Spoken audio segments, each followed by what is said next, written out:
आज आपका इंग्लिश का क्लास 12th का एग्जाम था।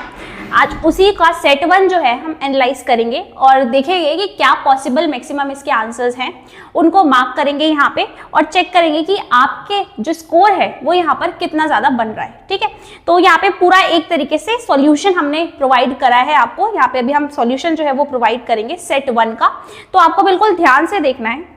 ऑल्दो यू नो कि सारे के सारे सेट्स जो है भले वो सेट 1 हो, 2 हो या 3 हो, क्वेश्चंस थोड़े इधर उधर होते हैं बट ऑलमोस्ट क्वेश्चंस जो है वो सिमिलर होते हैं, है ना। तो इसीलिए यहाँ पे सेट 1 जो है वो स्टार्ट करने जा रहे हैं हम। सेट 1 और सेट 3 का जो पैसेज है फर्स्ट वाला वो बिल्कुल सेम है, तो यहाँ पे सेट 1 से स्टार्ट करते हैं आज हम और इसको देख लेते हैं एक बारी। अब ये जो सेट 1 का ये जो पैसेज है हमें दिया गया है यहाँ पर, इसके आंसर्स जो है वो हम फटाफट से एक बारी देख लेते हैं ताकि आप किसी डाउट में ना रहें कि हमारा आंसर सही है या गलत है और आपके जो डाउट्स हैं वो यहाँ पे पर्टिकुलरली अच्छे से क्लियर हो जाए। ठीक है, स्टार्ट करते हैं। ये फर्स्ट पैसेज जो है वो यहाँ पे दिया हुआ है, इसके आंसर्स देखते हैं कि क्या क्या हो सकते हैं। अब जैसे बाय टीयर 2, अब आपने पैसेज पढ़ा होगा तो आपको पता होगा ऑलरेडी, ये वीडियो ज्यादा लॉन्ग एक्सटेंड ना हो जाए, आपको टू द पॉइंट आंसर्स मिल जाए, इसलिए मैं यहाँ पर आंसर्स ही डिस्कस करूंगी।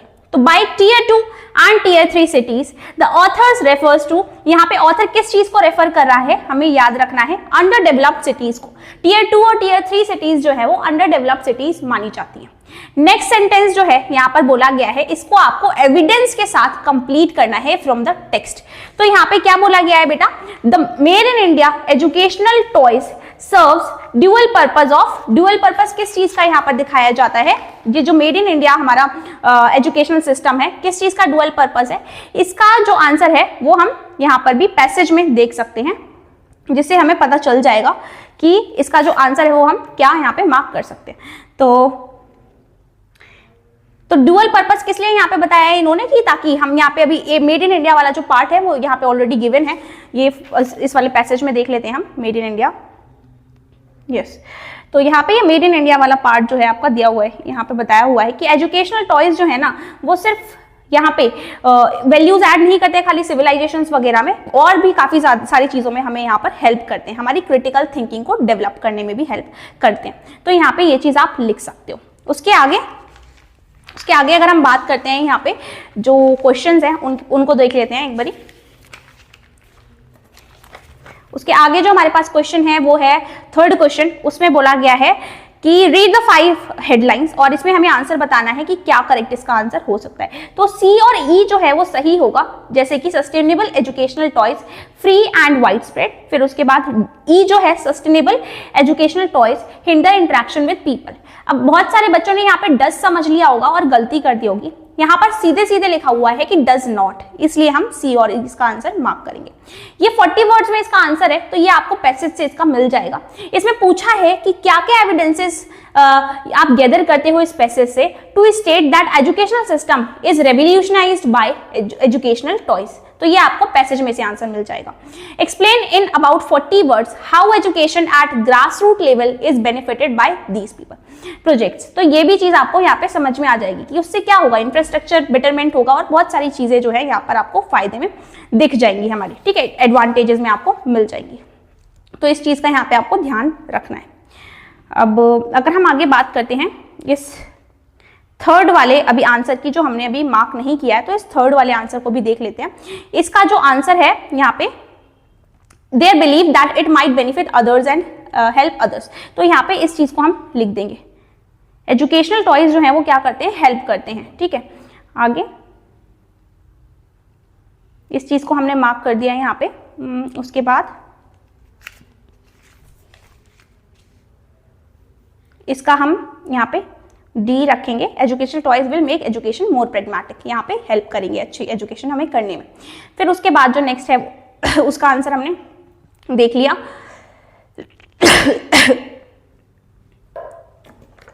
Just a minute.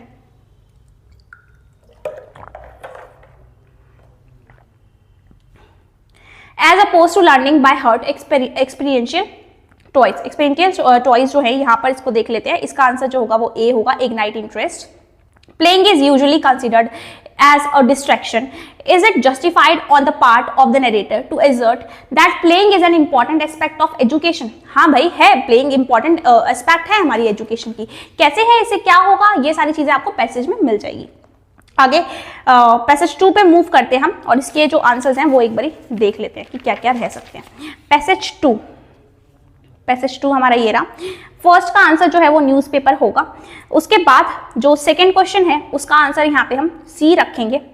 Third question में पूछा गया है what according to the passage are the intentions of people who share information. Information जो शेयर करते हैं तो इससे क्या यहाँ पे क्रिएट होता है, एक सेंस ऑफ बिलीफ जो है, एक सेंस ऑफ ट्रस्ट जो है वो क्रिएट होता है.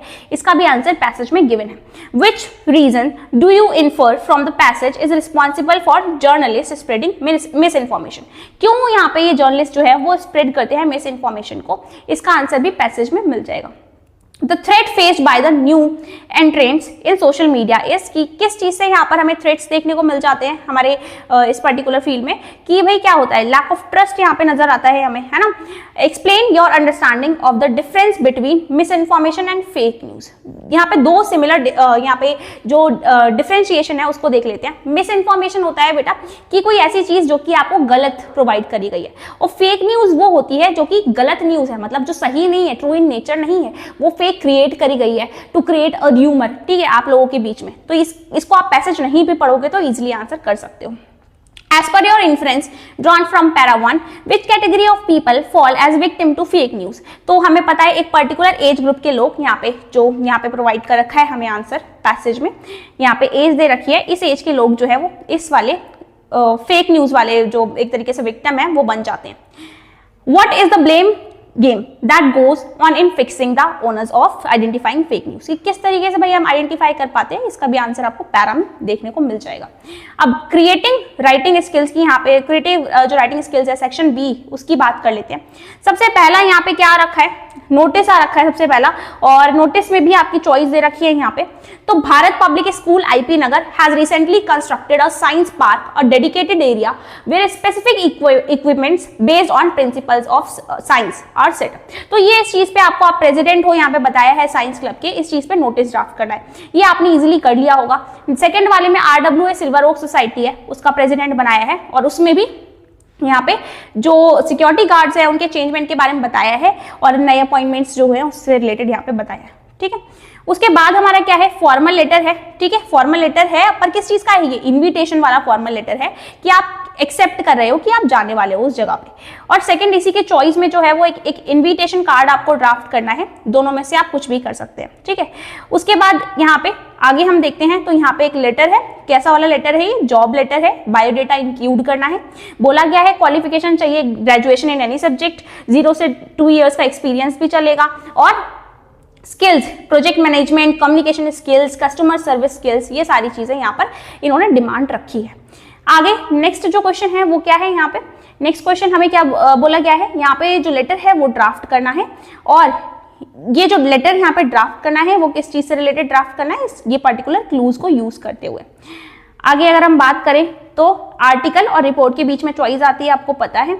आर्टिकल और रिपोर्ट के बीच में चॉइस दे रखी है, और बता रखा है यहाँ पे सब्जेक्ट क्या है, म्यूजिक एज थेरेपी के बारे में बताया है. इसके बारे में यहाँ पे आपको लिखना है. आगे सेक्शन सी पे आते हैं, जो ज्यादा इंपॉर्टेंट अभी टॉपिक है हमारे पास, और इसमें जो एक्सट्रैक्ट बेस्ड यानी एक्सेप्ट बेस्ड जो क्वेश्चन रहते हैं उसमें ऐसा हो जाता है कई बार कि जो मैक्सिमम क्वेश्चंस जो है ना कई बार गलत हो जाते हैं हमारे, इसी में गलती होने के चांसेस ज्यादा रहते हैं. तो इसको यहाँ पे इसका सॉल्यूशन हम फटाफट से देख लेते हैं. सबसे पहले वाले का क्या है, बोला गया है कि the sadness that lurks near the open window there. इसमें कौन सी लिटरेरी डिवाइस का यूज करा गया है, तो सेम यहीं पे ए वाला आंसर जो है इसमें यही यूज किया गया है. सेकेंड क्वेश्चन जो है वो बोल रहा है कि they prayed for the stopping of a car when one car finally stopped it brought. तो ये अगर एक कार रुक भी जाती है यहाँ पे तो इनके लिए क्या लेकर आती है, कोई हैप्पीनेस लेकर आती है, कोई हेल्प लेकर आती है, नहीं. यहाँ पे डिसअपॉइंटमेंट जो है वो इनके लिए क्रिएट कर देती है. Hope for someone to stop. अब explain one inference that can be drawn from the line. तो चाइल्डिश लॉन्गिंग इन वेन. तो यहाँ पे क्या है, यहाँ पे ये इनकी जो आशा है ना, ये जो होप है वो यहाँ पे इनकी जग जाती है. होप कि कोई तो रुकेगा भाई, फॉर समवन टू स्टॉप, कि कोई तो यहाँ पर इनके लिए रुकेगा. तो ये होप जो है यहाँ पे इनकी क्रिएट हो जाती है. Complete the sentence appropriately. अब यहाँ पे सेंटेंस को कंप्लीट करने को बोला है। The emotion of the poet reflected in the above extract is, emotion कैसे हैं यहाँ पे पोइट के, वो सैड है काफी ज्यादा, वो डिसअपॉइंटमेंट फील कर रहा है काफी ज्यादा, है ना, यहाँ पे वो डिसअपॉइंटमेंट जो है वो फील कर रहा है काफी ज्यादा। इस चीज की यहाँ पे हमें ध्यान रखना है। अब नेक्स्ट क्वेश्चन जो है वो क्या है, the expression selfish car suggest that, selfish car क्या यहाँ पे सजेस्ट कर रही है कि ये लोग क्या कर रहे हैं, ये इग्नोर कर रहे हैं इन लोगों को, ये क्या कर रहे हैं यहाँ पे, ये इग्नोर कर रहे हैं इन रोड साइड स्टैंड्स को, इनकी तरफ ध्यान नहीं दे रहे हैं, ये रोड साइड स्टैंड्स जो है इनको इग्नोर कर रहे हैं, ठीक है।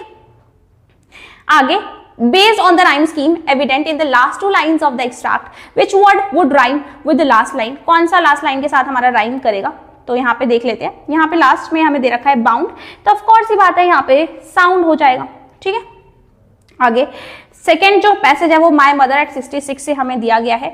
अब माय मदर 66 में यहाँ पे जो दो पॉसिबल आंसर्स हमारे लिए क्रिएट हो सकते हैं वो ये है, मैरी चिल्ड्रन यहाँ पे बोला है। अब मैरी चिल्ड्रन जो है ना, जैसे ही वो उनकी तरफ देखती है, मैरी चिल्ड्रन की तरफ, तो काइंड ऑफ कंफर्ट जो है वो भी फील करना चाहती हैं और कहीं ना कहीं वो अपने ओन चाइल्डहुड को यहाँ पे रिमाइंड कर रही है। तो यहाँ पे दोनों पॉसिबल आंसर जो है वो इसके सी और डी हो सकते हैं, ठीक है। The tone of the poet expressed in the above line is, जो अबव लाइन्स यहाँ पे हमारी दी हुई हैं उसमें कौन सी टोन यहाँ पर दिख रही है कि वो बहुत दुखी है, जो ऑथर है वो बहुत दुखी है और हेल्पलेसनेस फील कर रही है। The words wan pale indicate, यहाँ पे ओल्ड एज इनकी या फिर जो एक तरीके से जो रिंकल्स इनके फेस पे हैं, जो पेल फेस है, वैन फेस है, वो यहाँ पे सजेस्ट कर रहा है ना।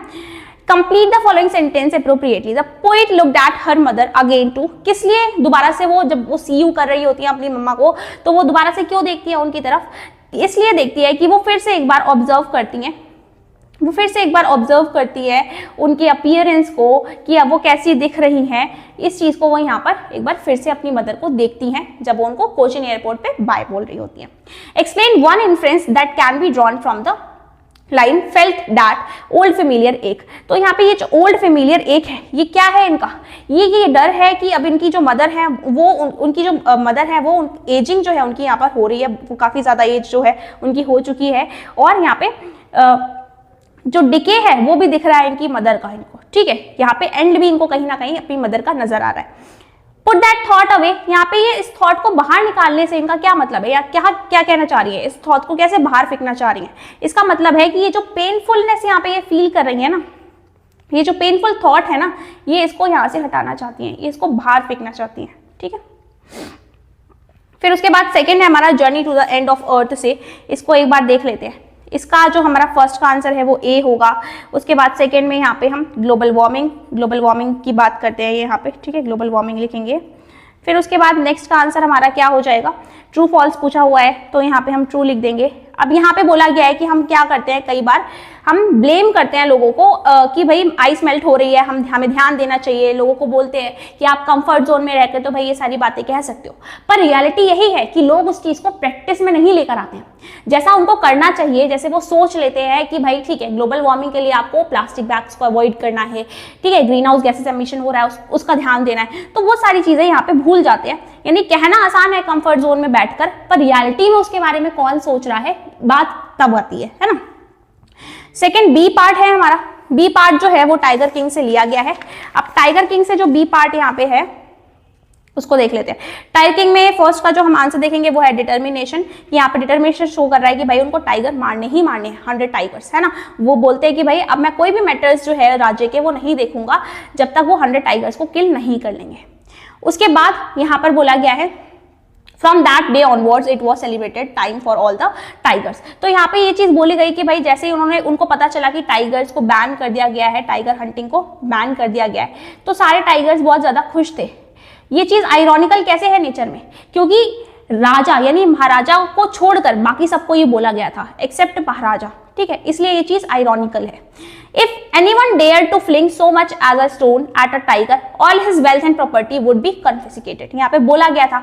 तो ये चीज क्या शो कर रही है, यहाँ पे स्ट्रिक्टनेस शो कर रही है, रेथलेसनेस शो कर रही है, ठीक है, किसकी, टाइगर किंग की। अब ट्रू और फॉल्स है तो इसमें हमारा आंसर जो है वो फॉल्स होगा। आगे 9th वाले पैसेज पे चलते हैं। 9th वाला जो पैसेज है उसको देख लेते हैं। ये वाला जो है लॉ स्प्रिंग से लिया गया है, इसमें ये बी होगा इसका आंसर। फिर उसके बाद डिजास्टर, उसके बाद यहाँ पे सिंपैथी जो है वो यहाँ पर प्रोवाइड करना चाह रही है।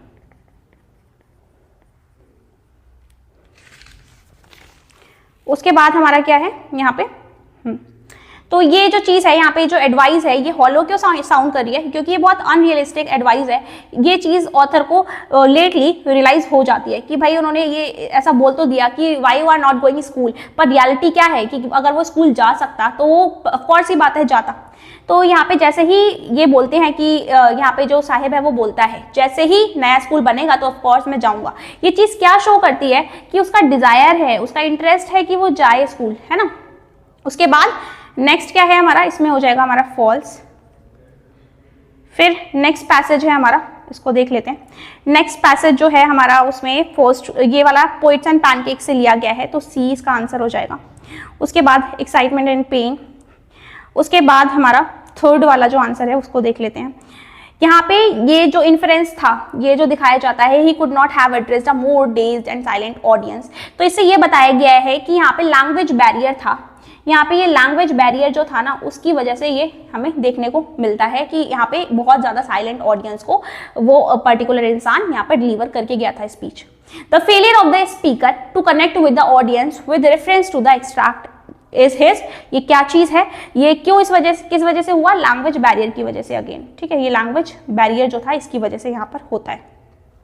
आगे फिफ्थ जो है वो पूछा गया है, what information in the extract reveals the fact that the people have no exposure other than to their own circle. क्यों ऐसा होता है, क्योंकि भाई वो यहाँ के जो लोग थे वो अनअवेयर थे बाकी चीजों के बारे में, वो अनअवेयर थे इंग्लिश पोइट्री के बारे में। ठीक है, देन ट्रू और फॉल्स है, तो इसमें हमारा फॉल्स हो जाएगा। फिर उसके बाद यहाँ पे कुछ क्वेश्चंस हमारे दे रखे हैं, उसको देख लेते हैं लिटरेचर सेक्शन के ही।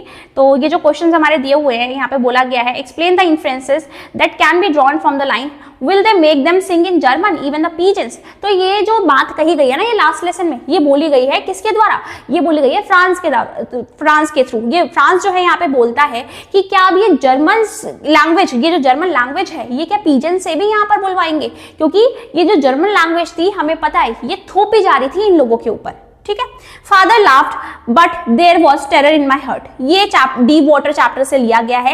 ये 3 और 4 साल के जब हमारे ऑथर होते हैं तब की बात है, और जब 3-4 साल के वो होते हैं, जब वेव उनके ऊपर पूरी आ जाती है पानी की, तब ये चीज उसके बारे में यहाँ पर इन्होंने बताया है कि तब इनके साथ ऐसा होता है। The tigers in the panel that she made will go on prancing proud and afraid, ये किस टोन को बताती है, ये जो ड्रीम है, ये जो ड्रीम जीने की कोशिश कर रही है ऑथर, उसके बारे में बताती है। पैब्लो नेरूदा की क्या कंप्लेंट है फिशरमैन के अगेंस्ट, ये कंप्लेन है कि वो फिशरमैन जो है वो व्हेल्स को, फिश को हर्ट करते रहते हैं, तो अगर वो स्टिल बैठ जाएंगे थोड़ी देर के लिए तो क्या होगा, फिश जो है वो हर्ट नहीं होंगी। तो यहाँ पे माइटी डेड के बारे में भी थिंग्स ऑफ ब्यूटी से क्वेश्चन पूछा है। फिर उसके बाद जेंसी के लिए बोला है यहाँ पर कि वो ये चीज बोलती है कि हम ईयर माउंट हैं बिस्किट फैक्ट्री के लिए। ऐसा क्यों बोलती है, बिकॉज जेंसी का जो कैरेक्टर है ना उसको यहाँ पर ड्रॉ करने को बोला है। तो जेंसी का जो कैरेक्टर है ना वो कैसा है, वो बहुत रियलिस्टिक काइंड ऑफ इंसान है, वो एक ऐसी लड़की है जो प्रैक्टिकल चीजों के बारे में सोचती है, वो सोफी की तरह डे ड्रीमर नहीं है, तो उसके बारे में यहाँ पे बताया। उसके बाद हमारे फिर और भी क्वेश्चंस हैं यहाँ पे। They decided that Maharaja must not to know that he had miss the target. तो यहाँ पे ये लोग जब डिसाइड करते हैं कि महाराजा को इस बारे में पता नहीं चलना चाहिए कि 100 किल जो था वो उनसे हुआ नहीं था। I must get rid of this man for your sake. तो यहाँ पे डॉक्टर सदाव के बारे में बोला है कि कैसे वो परफेक्ट हस्बैंड लग रहे हैं, क्योंकि यहाँ पर वो चाहते हैं कि उनकी वजह से उनकी वाइफ को कोई खतरा ना हो, उनकी वाइफ को ये जो टॉम यहाँ पे जो आया है उसकी वजह से कोई खतरा ना हो, इसलिए वो कहते हैं कि मुझे इस इंसान से जल्दी छुटकारा पाना है ताकि तुम्हें कोई खतरा ना हो। केयरिंग एटीट्यूड यहाँ पे दिख रहा है इनका, डॉक्टर सदाव का। I had been tossed about in the air like a wooden puppet and now my long hair was shingled like a coward's। और कहती है कि यहाँ पे मुझे बहुत अच्छा लगता था खुल के जीना, है ना, बट अब मुझे ऐसा लग रहा है कि बिल्कुल ही यहाँ पे मुझे कावर्ड जो है बना दिया गया है। जिद कला सा के बारे में यहाँ पे बताया है कि क्या चीज यहाँ पे कहना चाह रही है। जिद कला सा का जो एक तरीके से यहाँ पे जो उनका सेल्फ एस्टीम था उसको ब्रेक कर दिया जाता है जैसे ही उनके हेयर्स को कट करा जाता है। अब यहाँ पे ये जो लॉन्ग क्वेश्चन है वो यहाँ पे दे रखे हैं 120 से 150 वर्ड्स में लिखने हैं आपको। 5 मार्क्स का क्वेश्चन है। अब फर्स्ट वाला जो क्वेश्चन आया है ना, ये यहाँ पे बोला गया है कि आपको किस फॉर्मेट में लिखना है। ये लेटर लिखना है रॉबर्ट फ्रॉस्ट को, आपने उनके बारे में पढ़ा हुआ है और उसी से रिलेटेड आपको यहाँ पे लेटर लिखना है। Imagine you are Pablo Neruda, आप पैब्लो नेरूदा हो किसके, कीपिंग क्वाइट के, और he advises Robert roadside stand owners, he advises Robert Frost in the context of his conflict and pain at the plight of the roadside stand owners. Pen down your advice in the letter to Robert Frost. Robert Frost को आप क्या क्या advice दे सकते हो, उससे related आपको letter लिखना है। एम हेमल के बारे में बताया हुआ है फिर कि एम हेमल यहाँ पे किस तरीके से रोल प्ले करते हैं, और यहाँ पे आगे बोला है you get inspired and decided to write an article. Article लिखोगे आप यूथ मैगजीन के लिए, तो किस तरीके से लिखोगे, आप बताओगे एम हेमल जो थे वो कितने बड़े नेशनलिस्ट थे, ठीक है, इन सारी चीजों के बारे में बताओगे। फिर उसके बाद यहाँ पे कोई सा भी एक आपको करना है क्वेश्चन, जिसमें यहाँ पे एक जो है वो स्पीच यहाँ पे दी गई है और दूसरा वाला आर्टिकल आपको लिखने को दिया गया है, जो कि आपको लिखना है। इसी के साथ ये आपका जो क्वेश्चन पेपर का सॉल्यूशन है वो एंड होता है। और आपको इसके अलावा किसी के भी कंफर्म्ड आंसर चाहिए तो आप हमें कमेंट सेक्शन में बता सकते हैं। That's it for this video. I hope you will going to score very good marks in your English examination. That's it for this video.